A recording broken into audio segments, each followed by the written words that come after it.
elle a plus la même qualité ni la force qu'elle avait avant, à l'image un petit peu de ces clubs qu'on ne retrouve plus du tout en Coupe d'Europe. À un certain temps, le Lokomotiv, le Spartak, des clubs assez connus, le Zénith aussi. Ouais. Et puis progressivement, on n'entend plus parler des clubs russes. À l'étranger, donc ils ont beaucoup de Brésiliens et peut-être moins de joueurs très forts locaux, on va dire. Et automatiquement, tu n'as plus cette unité que tu avais ou un esprit collectif avec quelques très très bons joueurs. Et comme l'a dit François, on l'a vu déjà très défensive et très lourde au championnat d'Europe des Nations. Ouais.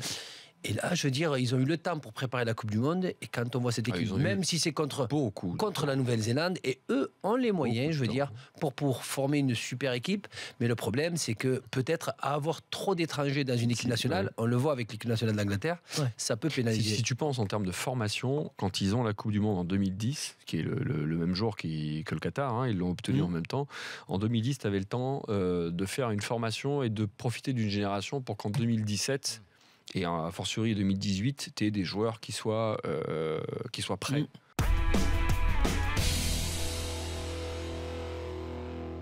Mboula vers Nice. D'ailleurs, on en parlait hier pour un possible rassemblement de série. Non, t'as pas l'air d'accord. Mboula, elle a pas de série. Ça va être délicat, ça. Mboula, moi je suis pas très très chaud. Je veux bien qu'on soit l'équipe qui relance tout le monde, mais on relance les joueurs qui ont un peu de talent et qui ont un peu d'intelligence de jeu. Mboula, j'ai un peu peur.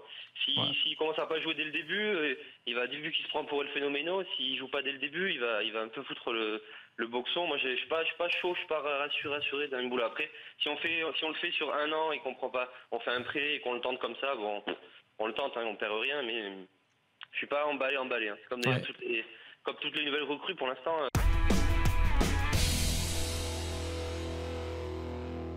La volonté politique, elle est là. La volonté des acteurs principaux, c'est-à-dire les arbitres, on l'a trouvé.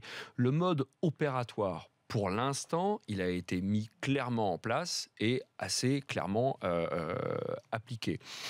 Tout ça pour dire que la vidéo, elle sera là pour aider l'arbitre, elle est là pour l'accompagner. Est-ce qu'on se pose la question de savoir si aujourd'hui il faudrait supprimer la police scientifique qui vient aider le travail de la police judiciaire? Non, évidemment. Et la police scientifique n'est pas là pour se substituer à la police judiciaire. Donc l'arbitrage va garder, justement, c'est le cas de dire, son libre arbitre. C'est un arbitrage comparé à d'autres sports collectifs où l'interprétation représente à peu près 90-95% des décisions.